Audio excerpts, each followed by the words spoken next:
How's it going, everyone? Bass here. Hope everyone is having a great Saturday so far. Day 4 of Packers training camp was today, so you know what that means. I have some more highlights for you guys to react to and break down today. This was another unpadded practice, a lot higher tempo than yesterday. Yesterday was mainly just a walkthrough, but shoulder pads do come on Monday, and then full pads are also Tuesday. I will have highlights like this from every practice, so if you are new here and that interests you, please consider going down, clicking the subscribe button. It supports my channel a ton, as well as turning on post notifications to not miss any of the videos. And I do source all these clips on Twitter, so the respective owners are down in the description below. All right, so now let's bring up the screen. In the first clip, we have Allen Lazard riding to practice on a scooter. Usually it's bicycles, but I guess he chose the scooter today. Allen Lazard has been the #1 wide receiver thus far in training camp. He's been Aaron Rodgers' go-to guy. He's been very popular, signing a lot of signatures on the sideline and whatnot. Been a very, popular guy.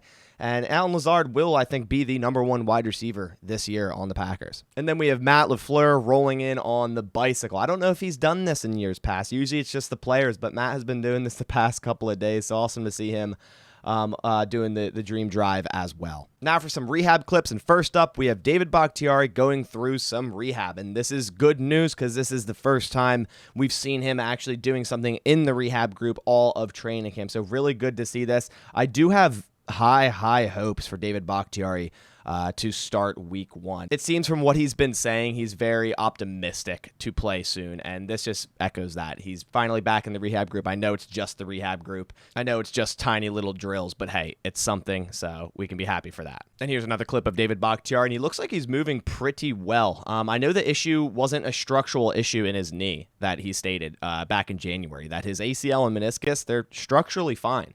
It was more so a fluid issue. So him being able to move like this tells me that his knee definitely doesn't have 90 cc's of fluid in it. Now there's definitely likely fluid in his knee, which is going to be normal.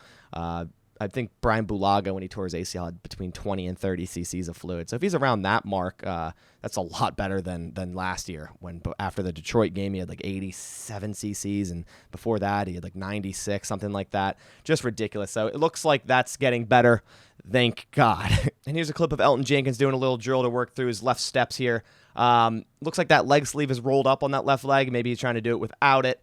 I did post a lot, and he looks good there, but I did post a lot of clips of him this past week, and a lot of comments were saying, well, it looks like he's still favoring that left leg, which, to be expected. It wasn't that long ago this guy tore his ACL. I think he is ahead of schedule, like they said. Will he play week 1? That's anyone's best guess, but to see him out here at least moving like this in the rehab group, being able to do these drills is a good sign. I think worst case scenario, he's on the PUP and he's back week 5. But he very well could be back week 1. We still have a lot of time between now and then.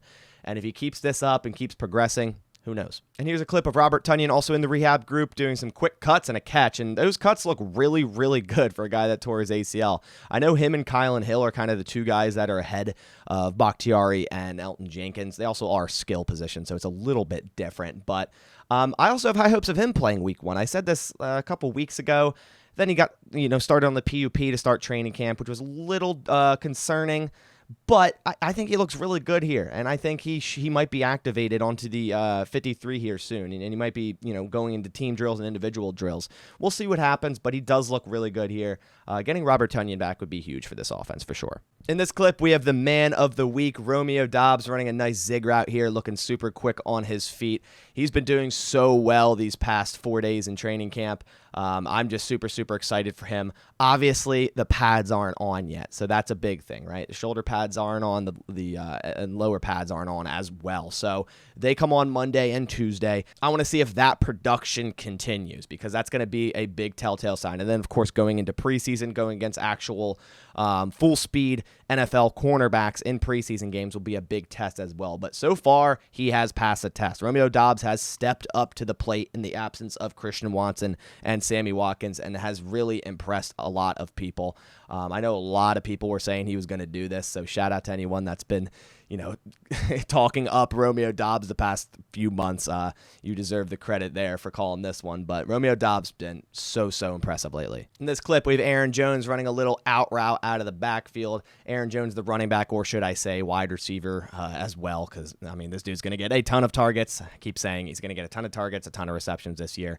He's going to be a very nice gadget player, and he's a very underrated guy in the NFL, I feel like a lot of people don't talk about Aaron Jones enough. Obviously, us Packers fans, we do, but around the league, for what he does, he's very comparable to someone like Christian McCaffrey, except Aaron Jones actually stays on the field. But he's so good in the run game and the receiving game as well. And here's a quick drill from Aaron Rodgers, like a misdirection handoff, then spinning back around, catching a quick ball, getting the laces around, getting the ball out, and basically throwing off platform. And there's not many quarterbacks in the NFL that can do that well. A lot of times if quarterbacks do that, they are criticized because, you need to set your feet to throw, especially young quarterbacks. But Aaron Rodgers, he can do it, and it actually helps him. He's one of the anomalies of quarterbacks that can throw off platform so well. So it's crazy to see, him do this so easily when it's not an easy thing to do. Just really impressive. I really like this drill too because it works two things. Aaron Rodgers on his rollout, getting the ball, flipping the laces around, throwing cross body, as well as working on his handoffs, which was a misdirection in the beginning of this drill. In this clip, we have Aaron Rodgers throwing to Aaron Jones. It looks like he's out of the slot here running a quick hitch route. And that's what I mean, man. Aaron Jones can play all over the entire offensive field. Outside of offensive line, I think Aaron Jones, and he's even a good pass blocker at that, I think he could play pretty much every position. I think the Packers will use him a lot. Split out wide in the slot and way out wide, do screens, quick hitches such as this.